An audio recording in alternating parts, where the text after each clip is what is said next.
So I'll now be moving on to the last section, sport and the people. In practice, sport was equally as complicated as the intellectual musings of the elite. Many factors were involved in shaping 17th century sport in Scotland. In previous centuries, Scottish kings attempted to control people's recreation. For example, in 1457 and 1491, golf and football were banned in favor of military training. Although these prescriptions were lifted in times of peace, a legacy of Scottish officials wanting to control sport continued, as is witnessed again in the writings of King James VI first, in addition to the proceedings of the Kirk Sessions, the borough courts, and councils. King James was not only concerned about his son's physical education, but also the administration of sport in his realm. In 1618, he wrote the King's Majesty's declarations to his subjects concerning lawful sports to be used. That's a bit of a mouthful. After being petitioned by his Lancaster subjects to protect their rights of recreation while on his journey south from Scotland. The document expounded the benefits of lawful pastimes while restricting others, normally rough and violent games. This document was also significant because it reprimanded English Puritans who revoked all recreations upon the Sabbath. King James asked, "For when shall the common people have leave to exercise, if not upon Sundays and holy days, seeing as they must apply their labor to win their living in all other working days?" The treaty was reprinted by his son, King Charles I, in 1633.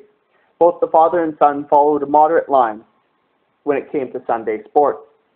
Although they supported widespread participation in pleasant recreation, they were only considered to be lawful after divine service. The history of sport in Moray Firth can be found in a variety of sources, and James Fraser of Kirkhill's Chronicle of the Frasers is another important commentary. As a minister, he saw things from a different angle from Gordon and Urquhart, and his commentary is void of the dogmatic improvement program. Instead of it celebrated community-wide engagement in sports and recreation. James Fraser of Kirkhill, 1634 to 1709, was educated at Inverness Grammar School and then at King's College in Aberdeen in 1650. He was a bright and promising young student with a mastery of English, Gaelic, French, and Latin.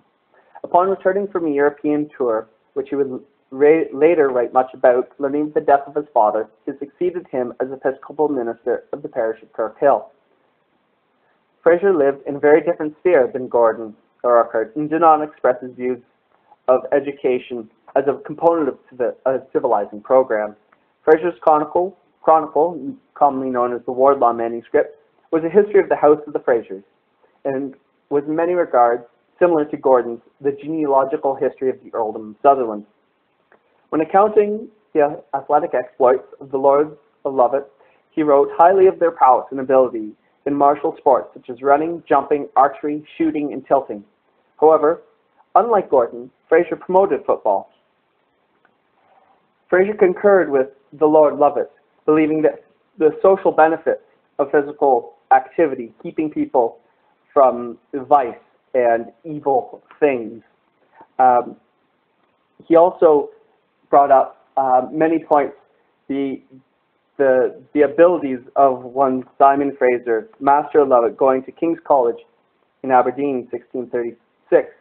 He wrote, "All the while he stayed there, not one young nobleman in either college was at greater esteem, beloved or conversed with beloved of all that conversed with him, the ornament of the university, as he was termed singular in all exercise and recreations, including bowls, the golf, and arching."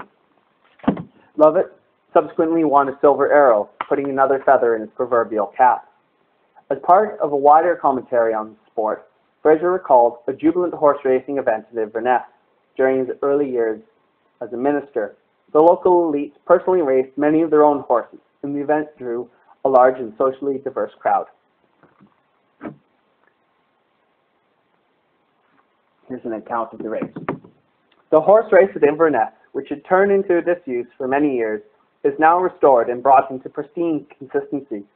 The port is set up at the end of the reed-spun edge off the marsh, close upon the road. The stage posts also round the hill of Tomahurk along the plain.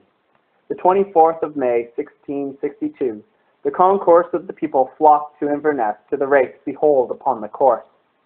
The Earl of Murray, with his vassals, Inverness, came in that morning, the Earl of Seaforth and my Lord Lovat, being the knight at Kinmills, and Morton, dieting their horses, came to the place.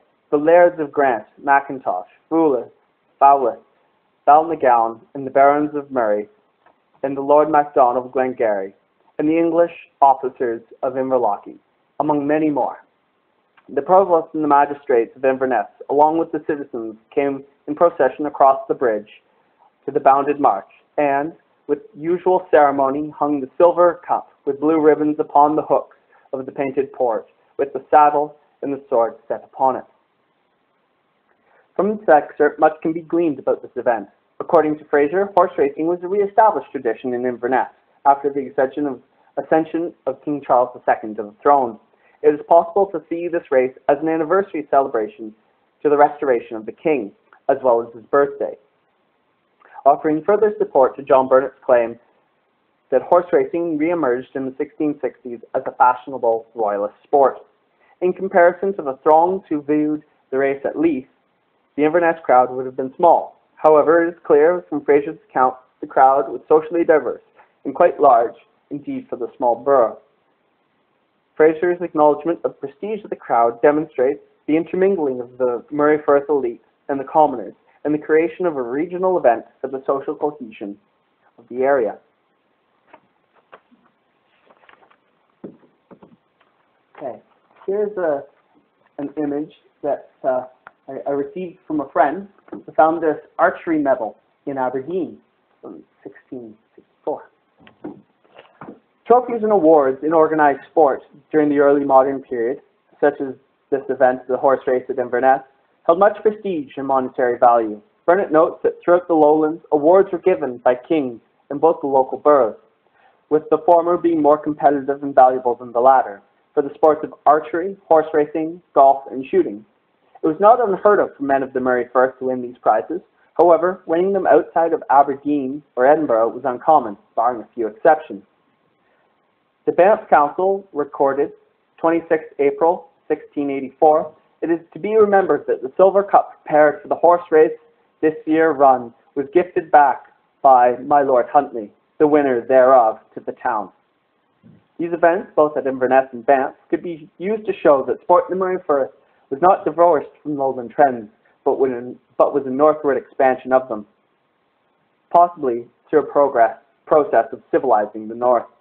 Indeed, Fraser noted that the officials believed that if the race was properly organized and encouraged, it could rival those at Caverton Edge outside the town of Kelso, or in Roxburghshire, or at Cooper. Okay, so moving from these kind of commentaries to Kirk Session records and Borough Court records. Kirk Session records illuminate much about the daily life of parishioners in the Murray Firth, especially when their actions do not go along well with the kirk. Kirk sessions were largely occupied with cases of adultery, fornication, and drunkenness. However, there were also cases cited for the profanation of the Sabbath against sportsmen who were playing during sermons. Cases presented in the records of the Murray Firth, especially Elgin, are comparable to other parishes around the country, such as in Aberdeen, St. Andrews, and Edinburgh. For example, 29th of January, 1596, Walter Hay of Elgin was accused of playing bowls and golf on Sunday during divine service and was fined accordingly. Similarly, the Canongate Kirk Session in Edinburgh recorded George Seavis, Archibald Gibbons profaned the Sabbath by playing at the golf in time of preaching. In certain cases, the accused were fined and forced to repent during the next service, such as the case of James and George Duffus and George Stevenson, who were convicted for profaning the Sabbath by playing golf during afternoon sermon in Cullen in 1641. They were sentenced to pay half a mark each and repent at the next church service. On occasion, Kirk Sessions attempted to preempt profanations of the Sabbath by issuing warnings rather than waiting for it to happen. The Elgin Kirk Session was adamant that people were not to pursue lewd pastimes and ordained, 19th of June, 1601, The 2 next Sundays for fasting and the whole week betwixt them, precisely to be kept at the morning and evening prayers. No pastimes are to be used, such as catch, bowling, the kyles, or portables, or any other lewd pastimes. And during the said time, lewd pastimes are under the pain and punishment of their gear and bodies.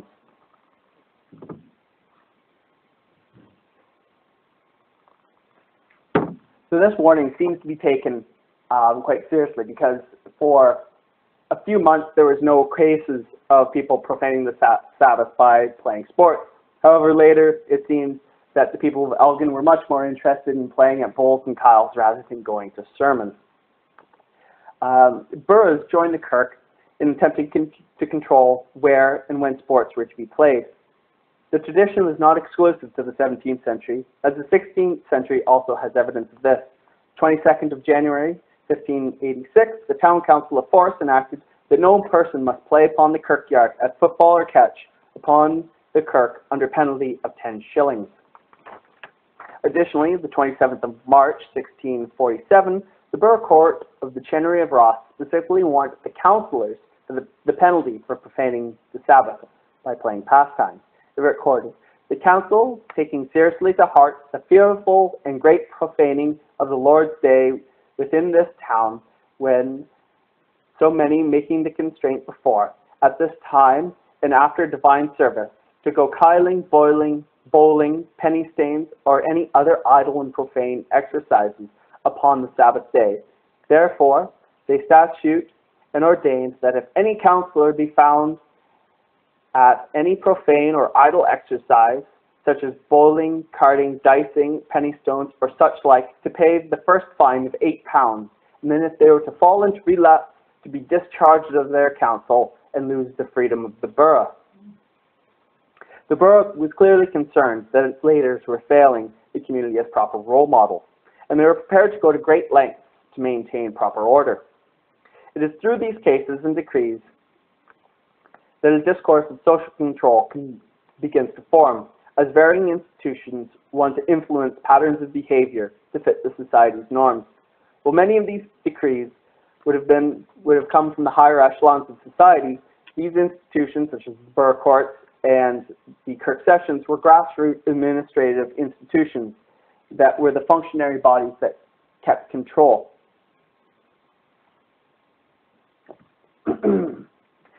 So, moving on more to the borough court records. These are quite interesting. After offering evidence of social control in popular sports, the borough of Elgin also illuminates the growth of sport professionals. For example, February 28, 1649, George Watson, golfer and burgess of Elgin, was discerned to make payment to Alexander Geddes, a skinner of the Skinner and Burgess, for the £4 4 shillings for golf clubs that he was owed. George Watson, the golf ball maker and Burgess, again appeared in 1652 in a case this time where he was owed money. The identification of sport, a sport-related profession in the Murray Firth, demonstrates that recreation was becoming a profitable business. Indeed, there was a father and son golf club maker and dance in the 1650s to 90s. The identification of these professions in the North definitely shows that golf, especially, hasn't been given its due in the North, as many books don't focus on the North for golf really at all, other than at Aberdeen. From these few references, it is clear that different sports were being practiced in the Murray Firth during the 17th century. The Kirk session, as well as the borough councils, wished to exert their powers on a local level in an attempt to control what people were doing, similarly to the national declarations of the Stuart Kings. Moreover, the identification of occupations in relation to sport demonstrates the emergence of a new caste of professionals. The Murray Firth's natural sports fields were active sites of recreation where people interacted, competed, and enjoyed each other and the landscape. Conclusion. The links in the coastal boroughs of the Murray Firth have a long sporting history. This paper has begun to demonstrate that sport in this region, albeit neglected in the current historiography, has a history that should be uncovered. Sport in the 17th century functioned on two levels in the Murray Firth. At an intellectual level, intellectually, the body and the mind, the education of the body and the mind were critical components to the success of the country. Sport, however, was not just for the elite, but was open to the wider public. From the highest levels of society, the rights to lawful recreation were protected by the king. And at the local levels, kirk sessions and borough courts tried to influence and control where, what, and when sports were to be played. References to sport can prove elusive, and there's no one set of documents that can be mined for information. Instead, a wider net must be cast. In addition to the records above, family papers, correspondence, household inventories, wills, diary entries, as well as literary sources all shed light on different aspects of sport during this period. It is through these documents that a larger narrative will emerge to further demonstrate sport's place within the Murray Firth and how it functioned both to promote civility and education, and was a popular way for people to spend their free time. Okay, so that's me.